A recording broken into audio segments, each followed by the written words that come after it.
जय गुरु जी। शुक्राना गुरु जी। सारी संगत जी को जय गुरु जी। ओम नमः शिवाय। शिव जी सदा सहाय। ओम नमः शिवाय। गुरु जी सदा सहाय। शिव पुराण श्री रुद्र संहिता खंड 5 36वां अध्याय देव दानव युद्ध। व्यास जी ने सनत कुमार जी से पूछा, है ब्रह्मपुत्र, जब भगवान शिव का संदेश लेकर दैत्यराज शंखचूड़ का वह दूत वापस अपने स्वामी शंखचूड़ के पास चला गया, तब क्या हुआ? उस दूत ने शंखचूड़ से क्या कहा और उस दूत से सारी बातें जानने के पश्चात दैत्यराज शंखचूड़ ने क्या कहा?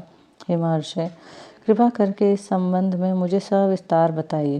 व्यास जी के प्रश्न को सुनकर सनत कुमार जी बोले, हे महामुने, उस दूत ने अपने स्वामी शंखचूड़ के पास जाकर उसे भगवान शिव से हुई सारी बातें बता दी।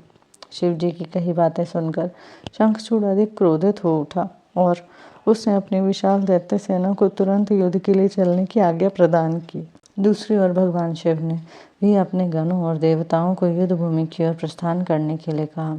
देवताओं और दानवों की सेनाएं पूरे जोश और साहस के साथ लड़ने हेतु तत्पर होकर आगे बढ़ने लगी। दानवों की सेना में सबसे आगे शंखचूड़ था और दूसरी ओर देव सेना में त्रिलोकीनाथ भगवान शिव सबसे आगे चल रहे थे।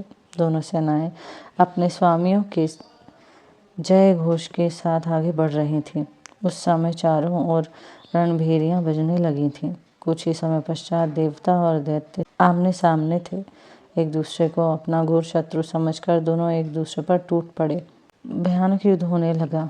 हर ओर मारकाट चीख पुकार मची हुई थी। युद्ध का दृश्य अत्यंत हृदय विदारक था। भगवान श्री हरि विष्णु के साथ दंभ, कलासुर के साथ कालका, गोकर्ण के साथ हुताशन तो कालंबिक के साथ वरुण देव का युद्ध होने लगा। सब युद्ध करने में मगन थे, परंतु भगवान शिव तथा देवी भद्रकाली अभी तक ऐसे ही बैठे थे। उन्होंने युद्ध करना शुरू नहीं किया था। उधर दैत्यराज शंखचूड़ भी युद्ध का दृश्य देख रहा था। उस समय युद्ध अपने चरम पर था। दोनों सेनाएं घमासान युद्ध कर रही थीं। सभी बड़ी वीरता से लड़ रहे थे और युद्ध में अनेक प्रकार के आयुधों का प्रयोग कर रहे थे।